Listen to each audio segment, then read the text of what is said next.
안녕하세요. 미디어 회사의 공동 창립과 관련하여 질문이 오셔서 전화로는 명확하게 설명드리지 못해서 이렇게 영상으로 답변드리겠습니다. 사람들은 자기가 알고 있는 지식에 따라 판단해야지만 또 자기가 알지 못한 지식도 받아들일 줄도 알아야 합니다. 자기가 직접 경험해보지 못한 것은 모두 믿질 못한다면 저로서는 어쩔 수 없습니다. 자신의 판단이 있다면 계속 저에게 더 이상 전화나 메시지 보내지 마시고 그저 자신의 판단에 따라 결정하십시오. 주저하는 분들께 말하고 싶습니다. 중국 1선 도시는 2선, 3선 도시와 다릅니다. 2선, 3선 도시의 경제 규모는 1선 도시와 격차가 엄청납니다. 1선 도시는 한국보다 경제 규모나 기회가 한국보다 더 많을 수도 있습니다. 또한 동포들은 대부분 한국과 관련된 번역 등 소규모 복장, 신발, 물류 쪽에 종사하는 분들 위주인 줄 아는데 하여튼 미디어라든가 연예기획이라든가 이쪽 분야에 대해서는 낯설 줄 압니다. 이것이 좋은 일인지 아니면 우리의 비전을 방해하는 것인지 모르겠습니다. 아무튼 중국 경제가 예전만큼 좋지는 않지만 한국은 예전보다 나아졌을까요? 광동성의 GDP는 2022년 1.92조 달러입니다. 한국은 2023년 1.713조 달러입니다. 광동성 GDP는 순수 광동만이 아니고 전국에서 이때까지 많은 우회 정책과 많은 투자가 있은 덕을 본 것도 있지만 경제 규모가 한국을 뛰어넘은 지도 2년, 3년 됩니다. 경제 규모가 크면 그만큼 기회가 많습니다. 지금 외신에서 중국 경제를 좋게 안 보고 망한다고 악담을 하지만 사실은 예전처럼 빠르지는 않지만 계속 발전하고 있습니다. 유럽과 한국은 경제가 점점 안 좋아지고 있습니다. 그리고 한국에서 외국인들이 할 수 있는 게 그렇게 많지 않습니다. 기회도 적고 규제도 많고 중국 쪽으로 눈 돌리는 게 맞는 게 아닐까요? 외국에 몇 년 있다 보면 돌아가기가 쉽지 않습니다. 미디어, 연예기획 같은 걸 어차피 지금도 연락이 닿으니까 천천히 발길 돌리는 게 맞다고 저는 생각합니다. 그리고 지금 제안하는 것은 누구나 할 수 있는 일이 아니니 틈새 시장이 있는 겁니다. 중국 인구가 얼만데 다른 산업은 발 디딜 자리도 없을 겁니다.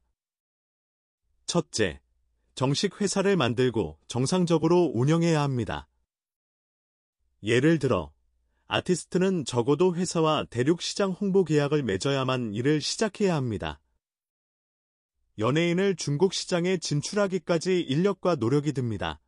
그렇게 힘들게 시장 진출시키고 지 잘난 줄 알고 생각하면 계약 없으면 대개 그렇게 됩니다. 내가 겪어봐서 압니다. 그러니까 회사가 있어야 가능한 거예요.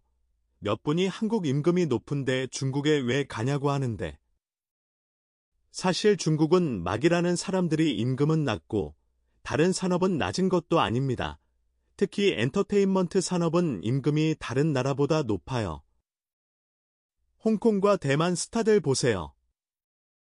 중국 본토에서 떼돈 벌지 않았나요? 한국 2선, 3선 연예인의 수입은 일반적으로 중국 연예인보다 낮고 유명 연예인들도 중국 스타보다 훨씬 낮습니다. 자원은 많은데 그러니까 연예인들이 몸값이 중국보다 싼 겁니다. 많은 한국 연예인이 대륙 시장을 개발하고 싶어 합니다. 사실 지금 중국 시장에서 어려움을 겪고 있는 연예인도 많습니다.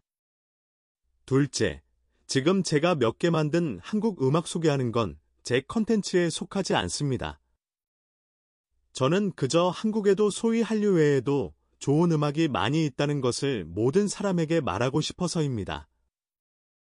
중국 40대 사람들이 보통 한국은 음악이라면 노출이 심한 여자애들이 춤추고 노래하는 것인 줄 아는데 실은 한국 음악이 장르가 다양하고 좋은 음악들이 많잖아요.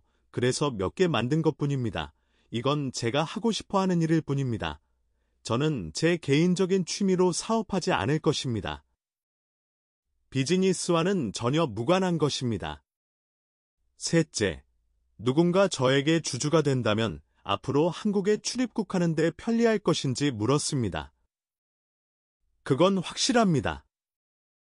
자세한 내용은 법률 전문가에게 문의해야 합니다. 반년에서 1년 안에 사업이 정상적인 운영이 되면 어차피 사람이 필요합니다. 자신을 위해 일하는 게 좋지 않겠습니까? 끝으로 국내의 많은 산업이 문을 닫고 파산하는 건 맞지만 한편으로는 경기 침체 때문이고 다른 한편으로는 많은 산업의 업그레이드와 관련이 있습니다. 일부 노동 집약적 산업은 없어지고 동남아시아로 이전되었지만 경제는 여전히 상승하고 있습니다. 오늘 저는 GDP에 대해 계속 이야기하고 있으며 GDP는 문제를 설명합니다. 다른 통계를 얻을 수 없으므로 GDP만 볼 수 있습니다. 저는 전문가가 아니지만 한 가지 확실한 것은 현재에 만족해 있다간 언제 시대에 뒤처질 수 있습니다. 수년 전의 경험과 기억에 따라 현재를 판단하지 마십시오. 지금은 상황이 너무 빨리 변하고 있으며 특히 음식업, 서비스 산업이 많이 로봇으로 대체되었습니다. 언제 로봇의 일자리 빼앗길 수 있습니다. 번역도 그렇고 언제까지 통역이 필요할까요? 핸드폰 하나면 세계 어디나 다닐 수 있는데 동포들 통역이 어느 정도 필요할까요? 제가 설명할 수 있는 것은 제한적이며 스스로 판단해야 합니다. 질문이 있으면 개인 메시지를 보내주시면 답변해 드리겠습니다. 저는 박성룡입니다. 감사합니다.